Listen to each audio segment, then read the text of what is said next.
कांग्रेस को सियासी हैसियत दिखाने की चाहत रह गई अधूरी।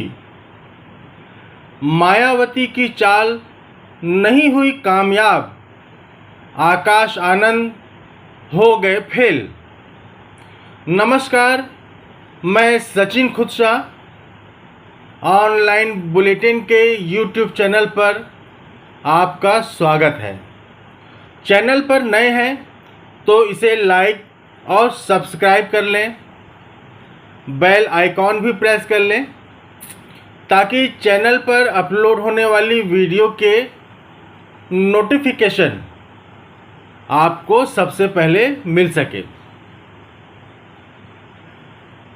हरियाणा के विधानसभा चुनाव में बड़ी हसरत के साथ 37 विधानसभा सीटों पर अपना प्रत्याशी उतारने वाली बहुजन समाज पार्टी के हाथ कुछ भी नहीं लगा है।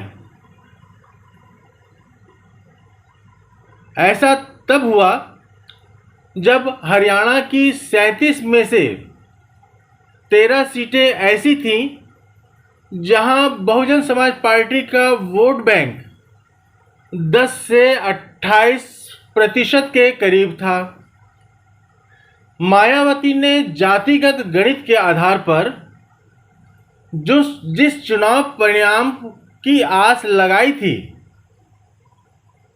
यदि वैसा कुछ होता तो वो कांग्रेस को अपनी सियासी हैसियत का एहसास कराना चाहती थी।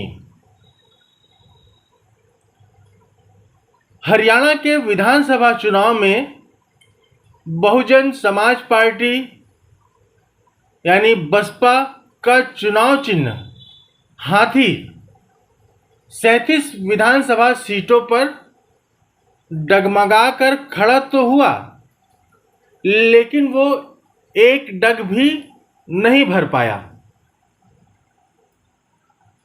मायावती ने अपने भतीजे आकाश आनंद के तौर पर इस चुनाव में अपना तुरुप का जो इक्का चला,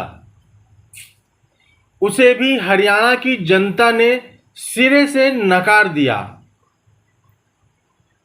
ऐसा तब हुआ जब हरियाणा की 37 में से 13 सीटें ऐसी थी जहां बहुजन समाज पार्टी का वोट बैंक 10 से 28% के करीब था। इतने के बाद भी बहुजन समाज पार्टी को सिर्फ 0.25% वोट ही मिले हैं। हरियाणा के विधानसभा चुनाव में बड़ी हसरत के साथ 37 विधानसभा सीटों पर अपना प्रत्याशी उतारने वाली बहुजन समाज पार्टी यानी बसपा के हाथ कुछ भी नहीं लगा है। दरअसल बसपा प्रमुख मायावती ने हरियाणा के विधानसभा चुनाव में चौथी पायदान पर खड़ी अपनी पार्टी बसपा की सियासी हैसियत को अपने भतीजे आकाश आनंद के जरिए बेहतर करने का तुरुप का पत्ता चला था। बहन जी को यह लगता था कि 90 में से 37 विधानसभा सीटों पर अपने प्रत्याशी उतारकर वे ऐसा दांव चलेंगी जिससे कांग्रेस को वो सियासी हैसियत का अंदाजा करा सके। बहुजन समाज पार्टी के ऐसा करने के पीछे दो कारण थे। पहला, हरियाणा की 37 से ज़्यादातर सीटें जीतकर बहन जी राष्ट्रीय फलक पर आकाश आनंद अपने भतीजे आकाश आनंद को स्थापित करने का दांव खेल रही थी। दूसरा, यदि हरियाणा में मायावती ने जातिगत गणित के आधार पर जिस चुनाव परिणाम की आस लगाई थी, यदि वैसा कुछ होता तो वो कांग्रेस को अपनी सियासी हैसियत का एहसास कराती या कराना चाहती। लेकिन हरियाणवियों ने बहन जी के सारे ख्वाब विधानसभा चुनाव में धूल धूसरित कर दिए। हरियाणा में मायावती के मन मुताबिक कुछ न होने से वो खासी खफा हो गई हैं। उनकी नाराजगी किस कदर है, इसका एहसास आप इस बात से लगा सकते हैं कि बहन जी मायावती ने हरियाणा में जाटों को ही जातिवादी ठहरा दिया। बसपा सुप्रीमो हरियाणा विधानसभा के चुनाव परिणाम से आखिर क्यों इतनी नाराज चल रही है, इसकी मुकम्मल वजह भी है। आइए जानते हैं उन कारणों को जिसकी वजह से मायावती नाराज है। हरियाणा की 13 विधानसभा ऐसी सीटें थी जहां बहुजन समाज पार्टी का पारंपरिक मतदाता 10 से 28% के बीच थे। बहुजन समाज पार्टी का खाता न खुलना पार्टी की राष्ट्रीय अध्यक्ष मायावती को विचलित कर रहा है। वो अब तक यह नहीं समझ पाई है कि सारे सियासी समीकरण कागजों पर बसपा के पक्ष में होने के बाद भी पार्टी को आखिर इस चुनाव में इतना करारा झटका आखिर लगा तो लगा कैसे। ये वजह है कि उन्होंने चौटाला परिवार पर की फूट और आरक्षण के नाम पर कांग्रेस को मतदाताओं को गुमराह करने का आरोप मढ़कर हार की असल वजह पर फिलहाल पर्दा डालने की कोशिश की है। उन्होंने यहां तक कहा कि विरोधियों के हथकंडों से सावधान न रहने की वजह से उनकी पार्टी खराब दौर से गुजर रही है। इस बाबत समाजवादी पार्टी के वरिष्ठ नेता राजेंद्र चौधरी कहते हैं कि अब मायावती को खुद अपना आकलन करने की आवश्यकता है।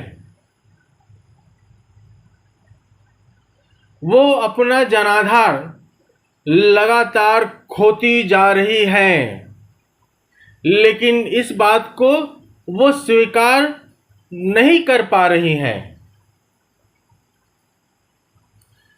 हम ऑनलाइन बुलेटिन के YouTube चैनल के जरिए आपको पहले भी बता चुके हैं कि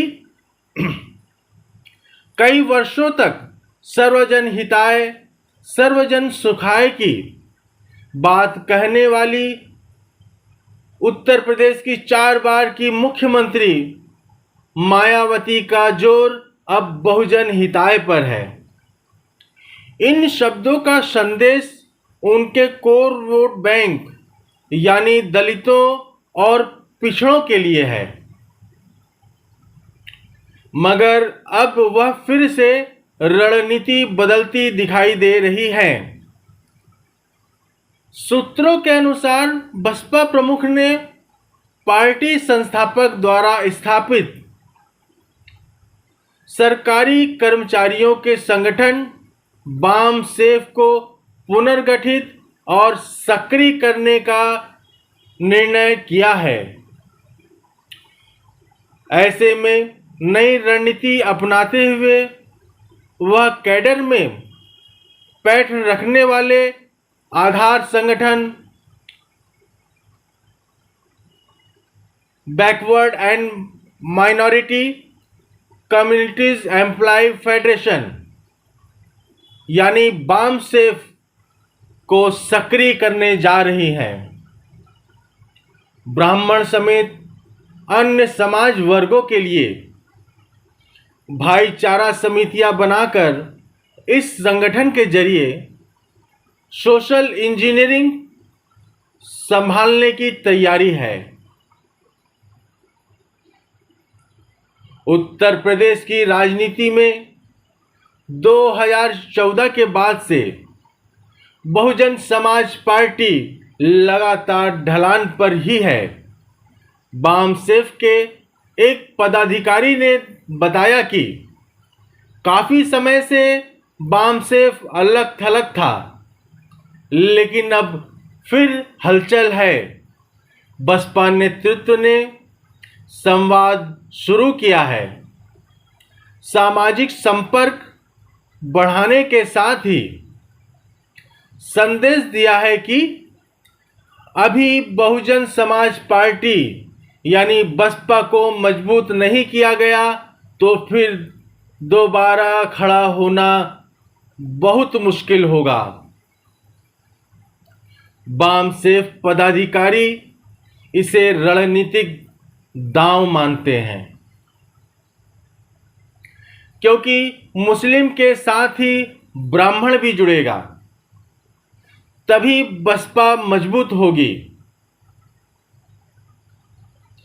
2007 में मायावती ने बड़ी संख्या में ब्राह्मणों को टिकट दिए थे। उनमें से 41 विधायक जीते। तब बसपा की पूर्ण बहुमत की सरकार बनी थी। अब मायावती प्रत्यक्ष राजनीति दलितों पिछड़ों के लिए करेंगी और बामसेफ के माध्यम से समाज के अन्य वर्गों को साधने का प्रयास करेंगी।